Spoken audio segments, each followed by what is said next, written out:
तो knee replacement surgery series के अंदर हम आपका स्वागत करते हैं और आज हमारे साथ एक बहादुर महिला है कंसुद बानो और मैडम से अपन बात करेंगे कि इनके घुटने में क्या प्रॉब्लम थी।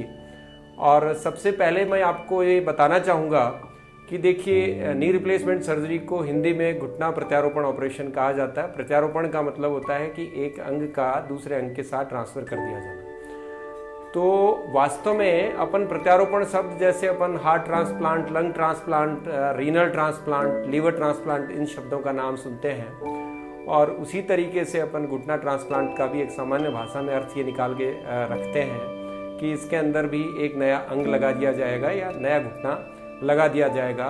और मेरी समझ में आम जनता के अंदर ये एक अलग तरीके की भ्रांति पैदा करता है, एक मिथ पैदा करता है कि इसके अंदर भी एक नया घुटना लगाया जाता है, बल्कि वास्तव में ऐसा नहीं है। देखिए घुटना प्रत्यारोपण ऑपरेशन के अंदर वास्तव में एक सरफेस को हम ट्रांसफर करते हैं। जैसे कार्टिलेज रफ हो जाता है उम्र के साथ साथ, उसके अंदर वेयर एंड टेयर हो जाते हैं, तो उसको हम जैसे पुरानी दीवार के ऊपर अपन पेंट करते हैं, पुराने रंग को उतार के उसको रब ऑफ करके, उसी तरीके से हम इसकी पुरानी कार्टिलेज जो घिस गई है बीच बीच में से उसको हटा के उसको शेव ऑफ करके वहाँ पे नई आर्टिफिशियल सरफेसेस लगा दी जाती हैं। और यह और अंगों के प्रत्यारोपण की तुलना में सर्वथा भिन्न है, अलग है। और अंगों के अंदर जैसे अपन रीनल ट्रांसप्लांट कराते हैं तो अपन को हमेशा ट्रांसप्लांट किया हुआ ऑर्गन फेल नहीं हो जाए, इसके लिए अपन को दवाइयाँ लेनी पड़ती हैं।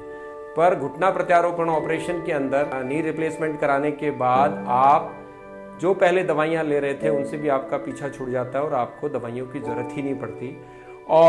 और अंगों के ट्रांसप्लांट के अंदर आपको कई दिनों तक अस्पताल में भर्ती रहना पड़ता है, लंबे समय तक आपको बेड्स पे रहना पड़ता है और आगे भी आपको कई तरह की समस्याएं आती हैं, कई तरह की आपको दवाइयाँ लेनी पड़ती हैं।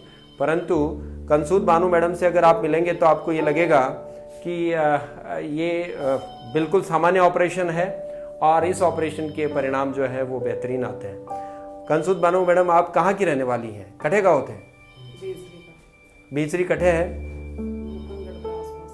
झुंझुनू जिले के अंदर है और जिला सिकरी है, झुंझुनू के पास में ही है। तो क्या ही दिक्कत ही था रे? क्या ही दिक्कत ही?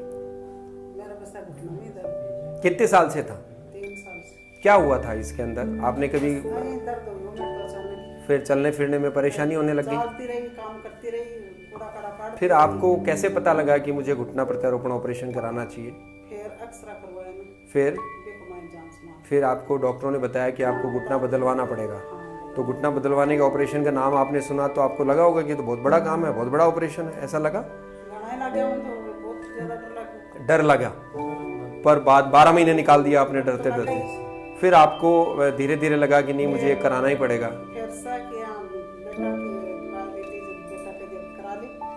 अच्छा, फिर आपने करा लिया ऑपरेशन। कितने तारीख को ऑपरेशन हुआ था? कितने तारीख को ऑपरेशन हुआ? 13 तारीख को ऑपरेशन, 14 को ऑपरेशन हो गया, एक दिन बाद में ही। तो आप जो है ना वो इस बात को भी मैं चाहूंगा कि आप नोट करें कि इस ऑपरेशन के अंदर ऑपरेशन से पहले कोई बहुत बड़ी तैयारी की आवश्यकता नहीं होती है।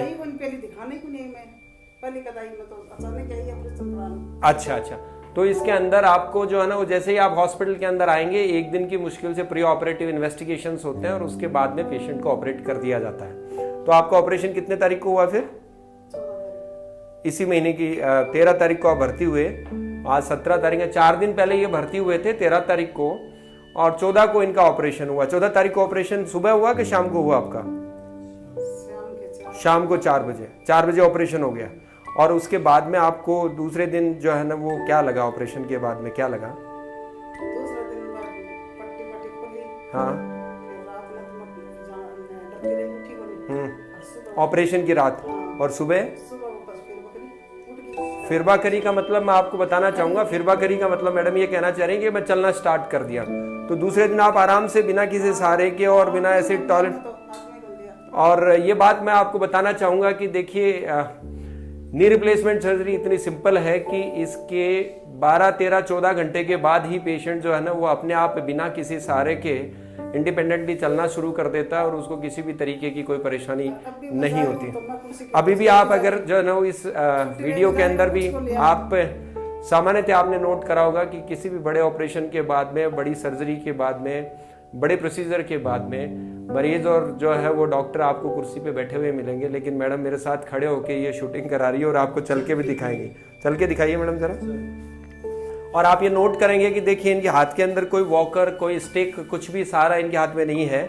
इनके घुटने के अंदर, घुटने के ऊपर एक नी ब्रेस लगाया गया, एक बेल्ट लगाया गया है, जिसको लेके मैडम इतना, और इनके चेहरे को देख के आपको पता लग जाएगा कि इनको कहीं भी कोई दर्द की शिकायत ये नहीं है। और ऑपरेशन के तीसरे दिन इनको आज जो है वो डिस्चार्ज भी किया जा रहा है। तो गुरु कृपा हॉस्पिटल की टीम की तरफ से मैं आप सब लोगों को मैसेज यही देना चाहूँगा कि ये एक बहुत सिंपल ऑपरेशन है और इस ऑपरेशन के अंदर कोई बहुत बड़ी प्री ऑपरेटिव प्रिपरेशन और बहुत बड़े कोई पोस्ट ऑपरेटिव रेस्ट की, बहुत बड़े कोई पोस्ट ऑपरेटिव आपको पीरियड की ज़रूरत पड़े, आपको कोई मेडिसिन की ज़रूरत पड़े, इसकी आवश्यकता नहीं है।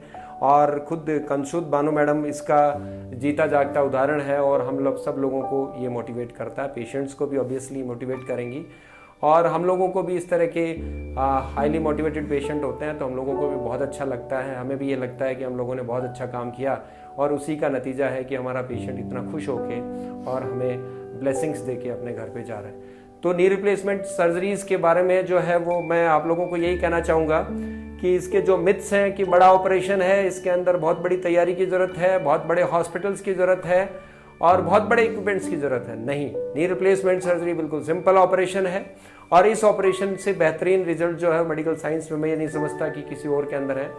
यदि इस सर्जरी को ठीक से किया जाए, ठीक ऑपरेशन थिएटर्स में ट्रेंड डॉक्टर्स और ट्रेंड टीम के द्वारा इसके अंदर किया जाए, तो इस ऑपरेशन के अंदर लगभग 99.5% रिजल्ट्स इसके अंदर, इस सर्जरी के अंदर मिलते हैं। और पोस्ट ऑपरेटिव टाइम के अंदर पेशेंट अगर कंसूद बानो मैडम जैसे हो तो हम ये समझते हैं कि इसके अंदर ऑलमोस्ट 100% रिजल्ट्स को हम जो है वो टच कर जाते हैं।